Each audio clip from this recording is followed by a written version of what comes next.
आज के इस वीडियो में मराठी अक्षर भारती का पेपर अपलोड किया गया है। ये इंग्लिश मीडियम के बच्चों के लिए मराठी का पेपर है जो जुलाई 2020 में आया था। जैसा कि आप लोग जानते हैं कि मार्च और जुलाई दो बोर्ड के पेपर्स हम लोग को हर साल मिलते हैं, तो काफ़ी बेनिफिट रहता है अगर हम लोग ये बोर्ड के पेपर प्रैक्टिस करें। जो लास्ट 5 इयर्स के पेपर्स हम लोग अक्सर बोला जाता है कि प्रैक्टिस करना है, उसमें बच्चे जुलाई के पेपर को स्किप कर डालते हैं, जबकि उसको स्किप नहीं करना चाहिए। ये भी बहुत इंपॉर्टेंट होता है। तो जुलाई का एग्ज़ाम क्योंकि कोरोना के वजह से डिले हो गया था, तो अभी रिसेंटली ही लास्ट मंथ में नवंबर दिसंबर के टाइम ये अपलोड हुआ है पेपर। तो आप लोग इसको प्रैक्टिस करें, ये आपको हेल्प करेगा। एक और चीज़ इंपॉर्टेंट ये है बताने के लिए कि ये रिड्यूस सिलेबस के हिसाब से नहीं है, मतलब क्योंकि ये जुलाई का पेपर है और जुलाई में वो बच्चे ने एग्ज़ाम दिए थे जो पूरा पढ़ चुके थे, तो इसके अंदर कुछ चैप्टर्स रह गए, ऐसे आए रह गए जो अभी ओमिट हो चुके हैं। तो आप लोग उसको नोट करें। रेड्यूस सिलेबस का जो लिंक है वो आपको चैनल पे मिल जाएगा। एक सैम्पल पेपर अपलोड किया गया है, बट ये बोर्ड का पेपर है। आप इंस्ट्रक्शंस दिया गया है यहाँ पे। इंस्ट्रक्शंस के अंदर जो इम्पोर्टेंट इंस्ट्रक्शंस है वो 4th वन है, क्योंकि थोड़ा ट्रिकी रहता है उसको समझना। 4th वन में लिखा हुआ है विभाग 5 जो राइटिंग स्किल आपका है, उसमें प्रश्न 5th का सेकेंड वन जो है सारांश लेखन। ये आपके पेपर में प्रश्न 1 ई में जो अपठित अनसीन पैसेज जो रहता है वो प्रश्न 1 ई में आता है। ओके, प्रश्न 1 में गद्य पाठ में 3 पैसेज आएंगे, उसमें जो थर्ड पैसेज चलेगा हम लोग डिस्कस करेंगे अभी जाने के टाइम पर। वहाँ पर वो सिर्फ वहीं पे ख़त्म नहीं होता है, वो फिर प्रश्न 5th में भी उसके बेस पे आपको सारांश लिखना होता है। ओके, बट ऑप्शन रहता है यहाँ पे पत्र लिखो या सारांश लिखो। तो 99 बच्चे उसको कभी टच भी नहीं करते सारांश लेखन टॉपिक को। पत्र कंफर्टेबल होते हैं तो उसको पत्र ही कर डालते बच्चे आगे। फिर इंस्ट्रक्शंस के हिसाब से आपको फॉलो करना है। स्वच्छता जैसा लिखा हुआ है यहाँ पे, तो क्लीनिनेस बहुत इंपॉर्टेंट है पेपर प्रेजेंटेशन के लिए। पेपर प्रेजेंटेशन के वीडियो चैनल पर है, आप लोग देख सकते हैं कि बच्चे कितनी अच्छी राइटिंग में लिख सकते हैं अगर प्रैक्टिस से, तो आप लोग उसको रेफ़र करो। जो एक्टिविटी होती है बोर्ड के अंदर उसको कंपलसरी आपको पेन से बनाना है, ये रूल है बोर्ड का। पेंसिल से नहीं बनाना है, आंसर्स भी पेन से लिखना है, तो ये आप लोग नोट कर दो। कुछ बच्चों को प्रॉपर गाइडेंस नहीं मिलती है, स्कूल से नहीं मिल पाती है या वो क्लास वगैरह नहीं जाते हैं, तो वो लोग इसको पेंसिल से बनाते हैं। इस पे मार्क्स नहीं मिल सकते आपको, आपको पेन से बनाना है। तो फर्स्ट पार्ट जो है पेपर पैटर्न के बारे में डिटेल में रेड्यूस सिलेबस में डिस्कस किया गया है कि गद्य पद्य अपठित गद्य कविता से कितने कितने मार्क्स के क्वेश्चन आते हैं। आपका व्याकरण ग्रामर जो पार्ट है, भाषा अभ्यास राइटिंग स्किल जो पार्ट है, वो सब से कितने मार्क्स के क्वेश्चन आते हैं, आप लोग उसके लिए उसको रेफ़र कर सकते हैं।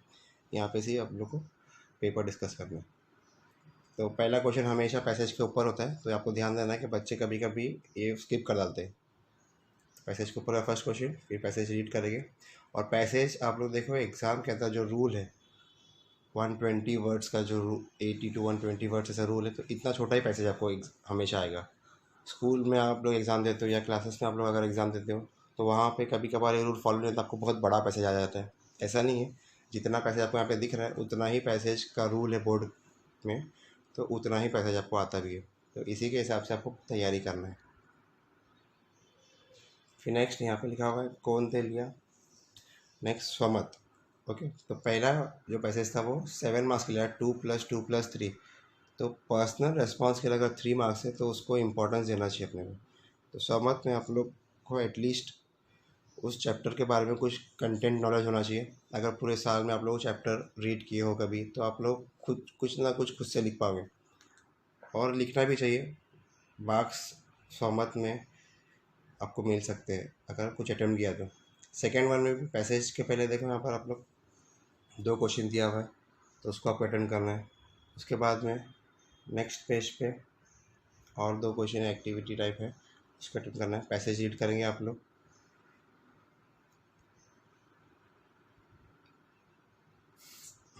फिर ये का ते लिया, रीज़न लिखना है आपको यहाँ पर। आगे स्वमत 3 मार्क्स।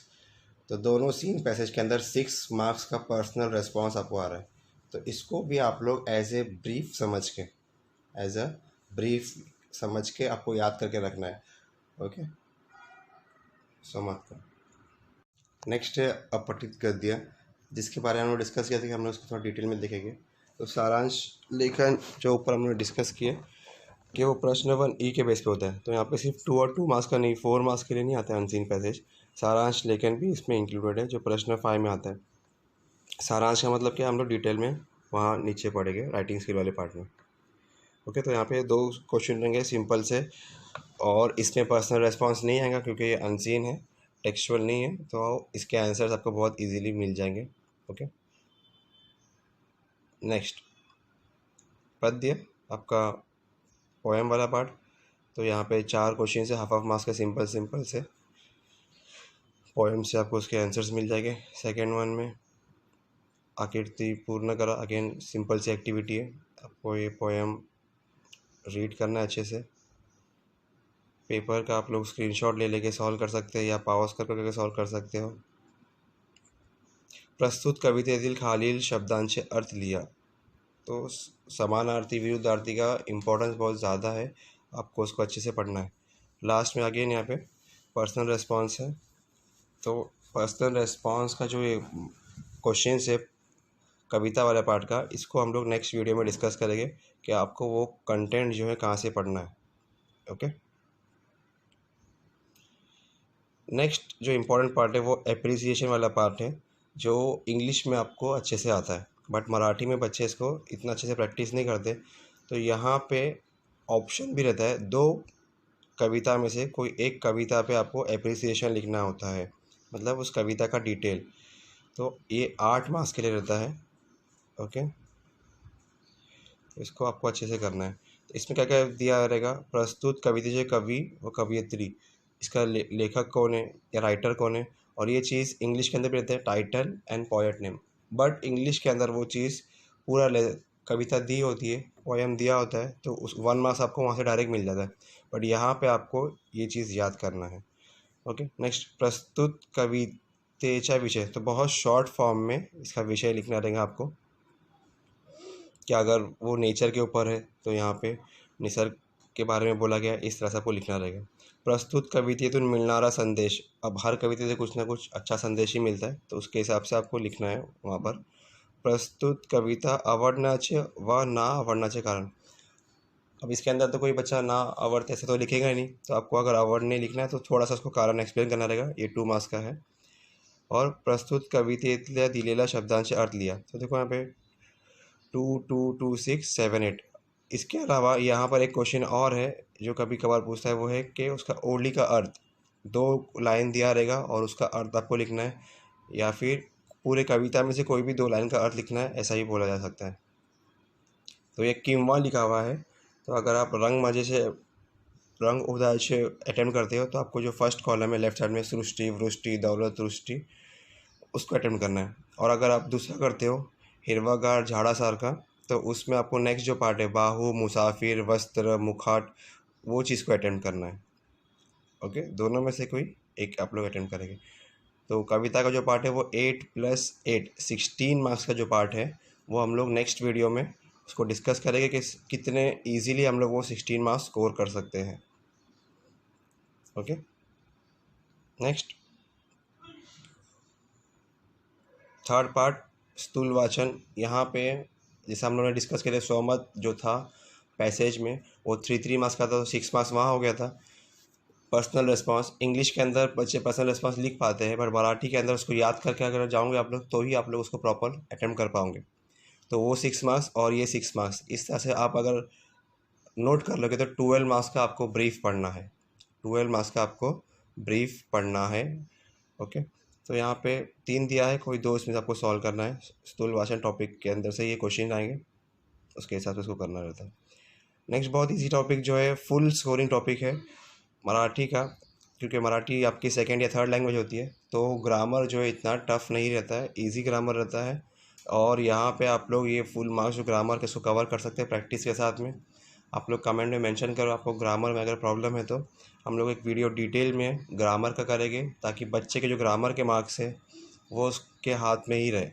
ओके, तो ग्रामर में क्या क्या आता है, वाक्यांश प्रकार ओळखा, ओके, ये विधानार्थी करा, उद्गारार्थी करा, अर्थ सांगुन वाक्यात उपयोग करा, बहुत सिंपल सिंपल है टॉपिक। शब्द संपत्ति के अंदर विरुद्धार्थी दिया हुआ है और शब्द समूह बदल एक शब्द दिया, उसके लिए कौन सा वर्ड, पाया चप्पल ना घालता। और ये सेम क्वेश्चन मार्च 2020 में रिपीट था, मार्च 2020 में था और जुलाई में रिपीट हुआ है। तो आप लोग देख सकते हैं कि क्वेश्चंस रिपीट होते हैं बोर्ड पेपर के अंदर भी। वचन बदला लिंग होल्ड का, तो यहाँ पे जो कॉमन क्वेश्चंस है ये शब्द संपत्ति के अंदर वो ये है समानार्थी, विरुद्धार्थी, वचन बदला, लिंग होल्ड का और शब्द समूह बदल एक शब्द। तो ये 5 में से 4 टॉपिक तो रहते ही है। तो देखो 4 टॉपिक यहाँ पर आ चुके हैं, इसमें यहाँ पे समानार्थी नहीं पूछा गया है। ओके, तो कोई एक टॉपिक पिछले बार लिंग होल्ड का नहीं था, बाकी टॉपिक उसकी जगह पे समानार्थी था। तो ये बहुत इजी है, ये 4 मार्क्स आपके बहुत इजीली आप लोग को मिल सकते हैं। इसके लिए हम लोग अलग से वीडियो बनाएंगे ग्रामर के लिए,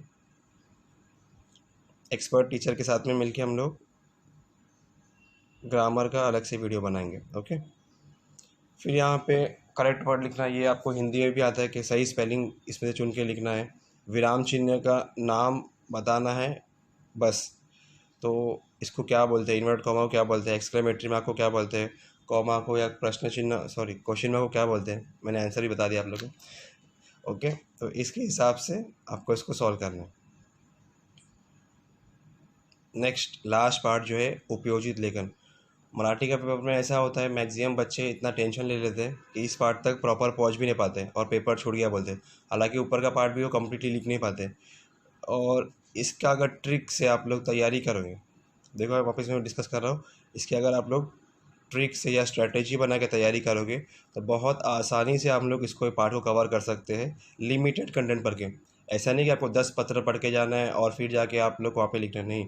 हम लोग लिमिटेड 1 या 2 पत्र पढ़ेंगे और उसके हिसाब से क्वेश्चन अगर चेंज होता है तो हम लोग उसको अटेम्प्ट कर लेंगे। इसके लिए अलग से हम लोग वीडियो बनाएंगे राइटिंग स्किल वाले पार्ट पे, क्या चीज़ अटेम्प्ट करना है वो इंपॉर्टेंट है। अब यहाँ पे जो 6 मार्क्स लिखा हुआ है इसमें 3 में से आपको कोई एक अटेम्प्ट करना है। तो ये स्ट्रेटेजी प्रॉपर अगर रहेगी, आपने अगर एक ही चीज़ प्रैक्टिस की हो आप उसी को अटेम्प्ट करो। जैसे पत्र के अंदर फॉर्मल इनफॉर्मल में, तो जो चीज़ हम लोग की अच्छे से प्रैक्टिस हो गई है हम लोग उसको अटेम्प्ट करेंगे। देखो यहाँ पे 2 किम्वा लिखा हुआ है, फिर नीचे एक और किम्वा लिख के सारांश लेखन लिखा हुआ है। और सारांश लेखन जैसे हम लोग डिस्कस कर रहे थे कि इसके बारे में हम लोग यहाँ पे डिटेल में देखेंगे कि ये प्रेसी राइटिंग होता है, समरी राइटिंग होता है। पैसेज को आपको 1/3 करना होता है। 1/3 मतलब 100 का 1/3 33.33 होता है। तो अगर 100 वर्ड्स है तो उसको आपको 33 वर्ड्स में कन्वर्ट करना है, वो चीज़ को उतना शॉर्ट करना है। ओके, नेक्स्ट खालीलपैकी कोणत्याही 2 कृती सोडवा। तो वहाँ पे 6 मार्क्स का में से हम लोग पत्र अटेम्प्ट कर सकते हैं। बच्चे बचपन से पत्र की प्रैक्टिस करते हैं और 8, 9, 10 में मराठी में पत्र अच्छे से लिखने भी लग जाते हैं। यहाँ पे 3 में से कोई 2 करना है, तो 2 जो बेस्ट है उसमें एक जाहिरात लेकर आता है, एडवर्टीज़मेंट जो है वो बहुत ईजी रहता है, हम लोग उसको भी डिस्कस करेंगे। बातमी लेखन बच्चे के लिए थोड़ा सा वो है, बट इसको भी हम लोग डिस्कस करेंगे कि किस तरह से करना होता है। कभी जाहिरात टफ आ गया या कथा टफ आ गई कि बच्चे समझ ही नहीं पा रहे कि क्या स्टोरी है ना, आउटलाइन से समझ ही नहीं पा रहे, तब हम लोग को फिर बातमी लेखन भी करना पड़ सकता है। तो इसको भी हम लोग थोड़ा प्रैक्टिस कर लेंगे। बट जनरली हम लोग को टारगेट रखना है कि हम लोग जाहिरात और कथा लेखन करें, क्योंकि ये ईजी टॉपिक है और इसके ऊपर मार्क्स जो डिस्ट्रीब्यूशन है वो भी काफ़ी आसान है। ओके, कथा लेखन में आपको टाइटल लिखना ज़रूरी है और मोरल लिखना ज़रूरी है। और कथा लेखन में नॉर्मली जैसा होता है कि बच्चे फिल इन द ब्लैंक्स करते हैं, ऐसा नहीं करना है आपको। एटलीस्ट 1 पेज का लिखना है और पैराग्राफ वाइज बना के लिखना है। फर्स्ट पैराग्राफ में इंट्रो रहेगा, लास्ट पैराग्राफ में कंक्लूजन रहेगा और बीच में थोड़ी स्टोरी आएगी। इस तरह से तो कम से कम रहना चाहिए उसके अंदर।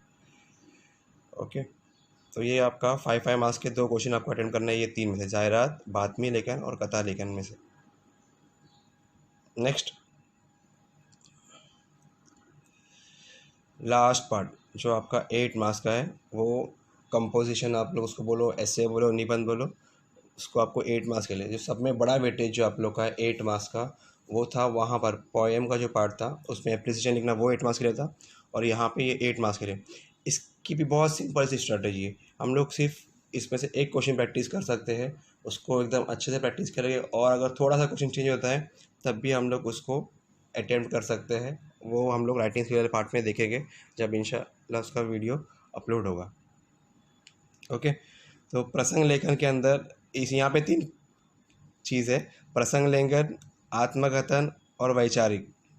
तो ये तीन कैटेगरी में से आपको कोई एक कैटेगरी अटेम्प्ट करना है। एग्जाम्पल, अगर आप लोग आत्मकथा ले रहे हो तो आपको 2 स्किप कर सकते हैं आप लोग। ओके, तो आत्मकथा में कितना सिंपल है, सूर्य के बारे में कि आपको एज अ सूर्य, मैं आई एम अ सन, इस तरह से स्टार्ट करना है। या घड़ी की आत्मकथा आएगी, या पुस्तक, मार्च 2020 में पुस्तक की आत्मकथा आई थी, तो आपको पुस्तक बन के उसको लिखना था, निबंध लिखना था। प्रसंग लेखन में क्या होता है कि लास्ट जो मार्च 2020 का पेपर था उसमें पावसातल्या एक दिवस, 1 डे इन रेनी सीजन के ऊपर आया था, तो आपको उसके हिसाब से लिखना था। तो यहाँ पर भी सेम ही चीज़ पूछा गया, देखो आप लोग प्रसंग लेखन के अंदर, तो सेम क्वेश्चन रिपीट हुआ है। और लास्ट में वैचारिक के अंदर नॉर्मली टेक्नोलॉजी से रिलेटेड आता है।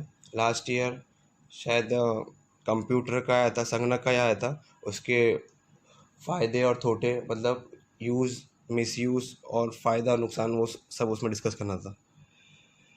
और यहाँ पे वर्तमान पत्राचे महत्व, ओके, उसका क्या इंपॉर्टेंस है वो चीज़ आपको लिखना है। तो पेपर बहुत इजी रहता है मराठी का। बच्चे अगर स्ट्रेटजी वाइज उसको करेंगे तो बहुत अच्छा मार्क्स यहाँ पर भी आ सकता है। ओके, आप लोग के लिए बहुत अलग अलग वीडियोस अपलोड होंगे मराठी में स्पेशली, कि ग्रामर पार्ट कैसे कवर करना है और राइटिंग स्किल पार्ट कैसे कवर करना है, और जो पोएम का जो पार्ट है 16 मार्क्स वो कैसे कवर करना है, और जो नेक्स्ट जो ब्रीफ वाला पार्ट है 6 मार्क्स 12 मार्क्स वो कैसे कवर करना है। ये ऐसी जगह है जहाँ पे बच्चे कवर नहीं कर पाते। उन लोग क्या कवर कर पाते हैं, बस वो पैसेज में से ढूंढ के लिखना वो थोड़ा कर लेते हैं। तो ये 60 जो मार्क्स है जो हम लोग डिस्कस किए, इसके बारे में डिटेल वीडियो बनेगा कि किस तरह से हम लोग को उसको कवर करना है। तो आप लोग इसको शेयर करो और ख़ुद भी इसको प्रैक्टिस करो। और कमेंट में पीडीएफ के लिए प्लीज़ मत रिक्वेस्ट किया करो। अगर पॉसिबल होता पीडीएफ शेयर करना तो हम लोग पहले ही कर दिए होते थे।